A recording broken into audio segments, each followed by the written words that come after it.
Hey, Nikki Sanders here with Nikki Sanders Leadership Consulting. Thanks for joining me for another video here on More Than Social Work with Nikki Sanders YouTube channel.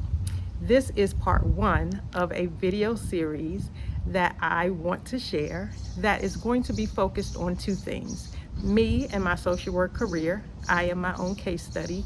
You will hear me say that over and over. And two, what can I do with my social work degree? Because as a social work career empowerment coach, it is important for me to eliminate this narrow, outdated view of social work that is keeping us overworked, underpaid, and unappreciated. No more to that. So, what can I do with my social work degree? What have I done with my social work degree? And I am my own case study. So let me use this as another reintroduction video. I'm Nikki Sanders. I started out in social work, 1991 is when I moved into my undergraduate Bachelor's of Social Work program, right? So I went into that program for 3+ years, and then I transferred universities, ended up getting my bachelor's degree in sociology. But I decided that whatever I planned to do with my social work degree, I could also do with my sociology degree. And the reason I was able to do that is one, because I was intentional, two, because I was confident, and three, because I did my research. I had to take my career into my own hands. I went into social work to help teen moms in foster care, and I wanted to help with housing and work in a residential program. So I did my undergraduate internship in a crisis pregnancy center. We'll talk about that at another time. But I went right into reproductive health and teen pregnancy and teen parenthood, full throttle. That was it, right? And so after I graduated, I got my dream job, although it was temporary, in a residential program for teen moms. And then that program closed down. And then a few months later, I got a call back to go back to that agency and work with teen moms in their transitional living program, so 18 to 21. So first career goal reached, right? Right after undergrad with my bachelor's degree. The thing with that is I realized that I don't want to work with teenagers in their homes, right? There's a very different dynamic when you're working with someone in their home versus outdoors in an agency, in a public space or venue. And so there were lots of things that I realized we needed to do differently. But one of the things that was the deciding factor, there were a lot of things, but in the first program, one of the young ladies put her son in a high chair to feed him, did not strap him in. Of course, he tumbled over. She's in a panic and had to deal with that crisis. The second time I wasn't there, and my client nearly drowned her newborn, trying to bathe her newborn in the tub with her. And I was like, no, thank you. But the thing that was the true deciding factor in that next opportunity was having to pull a young lady back into the window who was trying to jump out of a 3rd-story window. And I was like, nope, we're done. And residential is not for me. I like to be able to get off when I get off, and not have to wait for someone else to come. I can't leave until my replacement comes. It just was very restrictive and I didn't like it. And so I decided I wasn't going to do it. Then I moved into a community-based organization where we did training as well as supporting families again who were, many of them, getting their children back who had been in the foster care system in the city. So I did a lot of home visits, which I didn't like that either. And in that position, that was when I really realized how much I care about green space and how much I care about children having safe spaces to play. Because of a public housing complex that I went into that did not have grass, there was no trees, and I'm like, if grass and trees can't grow here, how do we expect children to grow in a healthy way here? So I left there after 4 months 4 months, right? Then I left there and I went to a home-based Head Start program. So again, I was doing home visits, but I had to go out and recruit my own families, and I was helping them get their preschoolers ready for kindergarten. I did that for 2 months, I think, 2 or 3.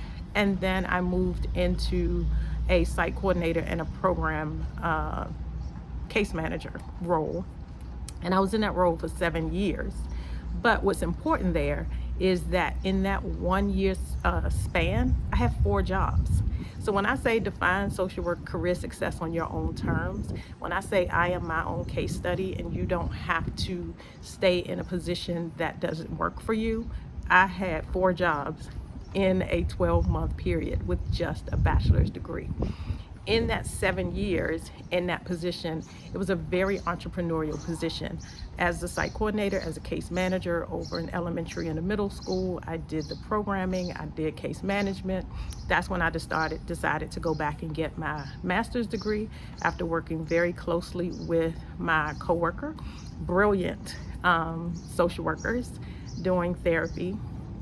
And we were working and supporting families together. So I planned lots of community events. I did lots of training. I did mothers groups. I did youth groups. It was a great opportunity to grow my career, but very entrepreneurial because I had to create programming for my specific community. My supervisor was not on site. In fact, I had what I call 3 supervisors. Our funding came from the county. I worked with a nonprofit organization, and I was placed in 2 different schools, and I also had to follow the direction of the principals in those 2 schools. But I got to create my work, right? And so I just created my work. And so honestly, it's been over 20 years in any position that I've been in where I've had someone tell me what to do, right? I just haven't had anyone tell me what to do. I've always had to make the job my job and create my work myself. So I love that work. I got promoted to assistant director in that position while I was still getting my master's degree. And then I left there and I went to an organization where I was at for 11 years. Again, rebranded the organization, rebuilt the organization, curriculum development, worked in multiple schools and multiple school systems, worked with young people from 6th to 12th grade and then those who had graduated and were in college. I supervised lots of millennials. Also started the internship program there. We did lots of community outreach, feminine hygiene drive, clothing drive, all those kinds of things, in addition to building the staff. So that was amazing. I loved it. And it was during that position where I actually started working as an adjunct professor. And so I was supervising interns. I've supervised interns who are psychology, sociology, social work, public health, nursing. I don't even remember, right? Just I've supervised so many different interns from so many different disciplines and majors, and supervised staff from different intern degrees and majors. And also supervise a very interdisciplinary team. So I've been able to transfer my social work skills through all of those professionals. And so a lot of times I do talk about my experiences as human services experience because I've worked with lots of different human services professionals. I had already started my business during that time. Initially, my business started out as the Teen Toolbox. Some of you know me from there. I was doing life skills training with young people in foster care. Then I moved from just training with the young people in foster care to doing youth development in general. Then I moved to supporting the adults that worked with those teenagers, so mentors, youth development workers. Then I moved from there to working with college students because so many people were saying, you're doing this for teens and high school students, but college students need it too. Then they said adults need it too. So my business kept continuing to evolve as I evolved and in truth, as my daughter grew. So a lot of times where I was in my career in business matched where my daughter was in her life. When I was working with preschoolers, she was in preschool. When I was working with teens, she was in high school. When I was working with college students, she was in college. And so I've always created my life, my career and my business around my life instead of the other way around. So I am a practice what you preach kind of person that is operating in integrity for me. And so during the pandemic, I went back to work in a vision health organization. And so teen pregnancy, vision health, really looking at those from a public health perspective. So I went into a public health organization doing some vision health.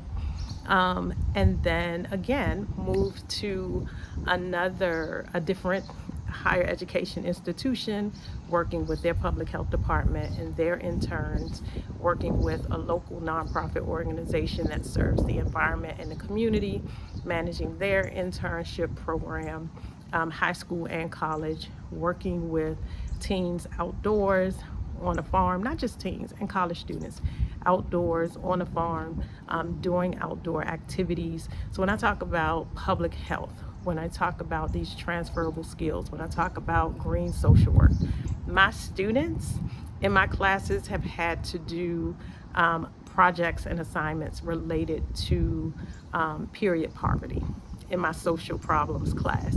My students in my human relations class had to create an intergenerational community as part of their project. I have had my human relations students have to do a project that focused on women in the waste management field and how they could use their degrees, why them and their degrees, and more specifically as women, could bring value to that industry. They've done projects related to tiny housing, and so all the things that are important to me, I have always put those in the center of my work and my business. So when I say I am my own case study, it is the truth. It's not just a phrase. I have done the things that I tell you that you can do, but along with my own individual experiences, I always do research. I am an amazing researcher.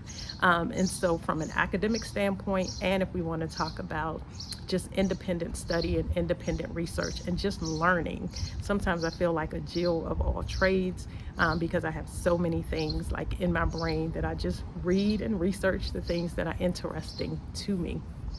So what I want you to remember is that I am practicing what I preach. I am living in integrity. I am my own case study. I am very, very, very intentional about defining social work career success on my own terms. And I want to work with the human services social work clients who understand their power. Now, if I have to do a pep talk, cool, but who understand their power. And so this YouTube is my next challenge to myself. I put it off for years. I was interviewing teens for Spotlight Teen of the Month over a decade ago. I started interviewing social work, foster care alumni. And that was another way that I got really connected in the foster care industry, because I did not grow up in foster care. In fact, my life was the exact opposite. And the reason that I was so focused on foster care is because I had a strong family and a strong community. And my thing is, everybody deserves what I had. And so that was my motivation. Like, everybody needs and deserves this. So I was interviewing people in that. Then as I started working with women and focusing specifically on women in leadership, I started doing interviews, social work blog interviews, so Social Work Month blog interviews. And so I interviewed tons of women related to social work leadership. And then I just started interviewing women in general about leadership. And I knew that those written interviews were supposed to be videos. but I was putting it off and fighting it. And so this is me operating in integrity, keeping a promise to myself, and learning as I go along. Like, this is the next challenge. And I'll say, I don't believe and I don't subscribe to everything in life has to be for public consumption. There are parts of my life that you probably will never know. And I don't believe that every skill or asset that I have has to be monetized. I don't believe that I have to be marketing and promoting 24/7. So I share what makes sense for me to share and what I feel genuinely and sincerely good about sharing with you, because I know that it will help you. So this is Nikki Sanders with Nikki Sanders Leadership Consulting. That was the quick version of my career in social services and human services, in social work, in leadership, in higher education, in public health, in green social work, field placement, all of those things. So I am my own case study, and I want you to be your own case study, which means you get to choose. You define social work career success on your own terms, and then put in the work to make it all come true. So I am my own case study. You will be your own case study, and I will see you again for part 2. In part 2, we're going to talk more specifically about what you can do with your social work degree. I have never had a job title with the word social worker in it, but my belief is if you're using your social work education skills experience in a social work in a position, that it is a social work position. That social work is more than child welfare. The social work is more than clinical work, private practice, mental health.